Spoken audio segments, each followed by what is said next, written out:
Smile 2 നമ്മുടെ കുറച്ച് subscribers ഈ പടം റിവ്യൂ ചെയ്യുമ്പോൾ എന്ന് ചോദിക്കുന്നുണ്ടായിരുന്നു. ആക്ച്വലി ഞാൻ ഈ ഹൊറർ പടങ്ങളുടെ അത്ര വലിയ ഫാനൊന്നുമല്ല. എനിക്ക് ക്രൈം ത്രില്ലേഴ്സ്, അതും ഇൻവെസ്റ്റിഗേഷൻ ത്രില്ലറാണ് പേഴ്സണൽ ഫേവറേറ്റ്. മീൻസ് ജീവനുള്ള ആൾക്കാർ, മനുഷ്യർ ഇൻവോൾവ് ആയിട്ടുള്ള ത്രില്ലേഴ്സ് ആയിരിക്കണം എന്നുള്ള ഒരു കൺസിഡറേഷൻ. സ്റ്റിൽ സൂപ്പർ നാച്ചുറും ഹൊററും എല്ലാം കാണും. ചിലതൊക്കെ എനിക്ക് നന്നായിട്ട് വർക്ക് ആവുകയും ചെയ്യും കേട്ടോ. സോ 2022 ഇറങ്ങിയ സ്മൈലിന്റെ സെക്കൻഡ് പാർട്ടാണ് ഈ സിനിമ. ഫസ്റ്റ് പാർട്ട് എനിക്ക് ഇഷ്ടപ്പെട്ട വർക്കായ പടമാണ്. അതുകൊണ്ട് ഇത് ആക്ച്വലി ഞാൻ തിയേറ്ററിൽ പോയി കാണണമെന്ന് വിചാരിച്ചാണ്, പക്ഷേ മിസ്സായി പോയി. പടം ഇപ്പോൾ ഡിജിറ്റലി അവൈലബിൾ ആയപ്പോഴാണ് കാണാൻ പറ്റിയത്. ഇതിന്റെ ഡയറക്ടർ വന്നിട്ട് പാർക്കർ ഫിൻ, അതുപോലെ നയോമി സ്കോട്ടാണ് ഇതിലെ കേന്ദ്ര കഥാപാത്രമായി വന്നിട്ടുള്ളത്. ഇന്ന് ഈ ഇംഗ്ലീഷ് ഹൊറർ ത്രില്ലർ സിനിമയെ കുറിച്ചാണ്.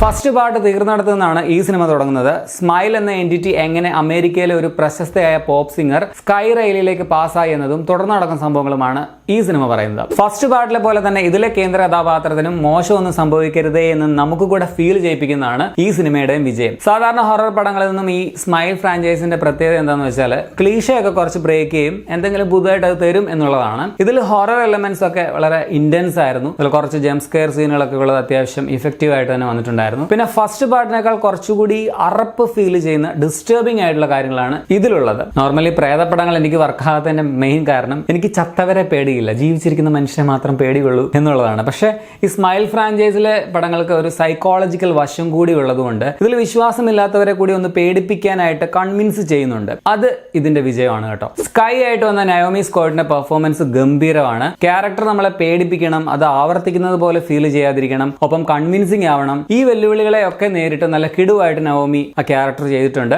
ബാക്കി സപ്പോർട്ടിംഗ് കാസ്റ്റും എല്ലാവരും നല്ലതായിരുന്നു. Camera, editing, BGM, sound effect, VFX, production quality എല്ലാം നല്ല ക്വാളിറ്റി ഉള്ളതാണ്. സ്മൈൽ ഫസ്റ്റ് പാർട്ട് എനിക്ക് ഇഷ്ടപ്പെടാനുള്ള പ്രധാന കാരണം അതിന്റെ ഒരു ഇൻവെസ്റ്റിഗേഷൻ ത്രില്ലർ സ്വഭാവമാണ്. എങ്ങനെയാണ് ഈ സത്വം വർക്ക് ചെയ്യുന്നത്, എങ്ങനെ അത് പാസ്സാവുന്നു, ഇതിന്റെയൊക്കെ ആ ഒരു അന്വേഷണം, ആ ഒരു സസ്പെൻസ് ഒക്കെ ഫസ്റ്റ് പാർട്ടിലായിരുന്നുകൊണ്ട് അവിടെ അതെല്ലാം ഒരു ഫ്രഷ് ഫീൽ ആയിരുന്നു നൽകിയിരുന്നത്. അവിടെ ആ റിവീലൊക്കെ തീരുകയും ചെയ്തു. ഇതിൽ ആ സംഭവങ്ങളുടെ ആവർത്തനം വേറെ ചില കഥാപാത്രങ്ങളെ വെച്ച് ചെയ്തു, ഒപ്പം കുറച്ച് ജംപ് സ്കെയർ സംഭവങ്ങൾ കൂടി കൂട്ടിച്ചേർത്തു എന്നതിനപ്പുറം കഥയിൽ പുതുതായിട്ട് ഒന്നും തന്നെ തരാനില്ല. അതൊരു നെഗറ്റീവായിട്ട് പറയാൻ പറ്റും. പിന്നെ ക്ലൈമാക്സിൽ കാണിച്ചതെല്ലാം അത്ര സെൻസിബിൾ ആയിട്ട് എനിക്ക് തോന്നിയില്ല. ക്ലൈമാക്സിൽ എനിക്ക് സബ്സ്റ്റൻസ് സിനിമയൊക്കെ ഓർമ്മ വന്നു. 2-3 ക്ലൈമാക്സ് ഇങ്ങനെ ഒരേ സമയം കാണിച്ച പോലെയും തോന്നി. ഇപ്പോൾ ഒന്നിൽ തിരും നമ്മൾ വിചാരിക്കും, പിന്നെ അടുത്തിൽ തിരും വിചാരിക്കും, അങ്ങനെ. സോ അടുത്ത പാർട്ട് ഉണ്ടാക്കാൻ വേണ്ടി കുറച്ച് ഫോഴ്സ്ഫുള്ളി ചെയ്തു വെച്ച ഒരു ക്ലൈമാക്സ് പോലെ എനിക്ക് തോന്നി. പിന്നെ പടത്തിന്റെ ലെങ്ത് വേണമെങ്കിൽ കുറച്ചുകൂടി ഷോർട്ട് ആക്കാമായിരുന്നു എന്നും തോന്നി. സോ ആകെ മൊത്തം ടോട്ടലിൽ പടം എൻജോയബിൾ ആണ്. ഒരു സിനിമയുടെ ഫസ്റ്റ് പാർട്ട് പോലെ രണ്ടാം ഭാഗവും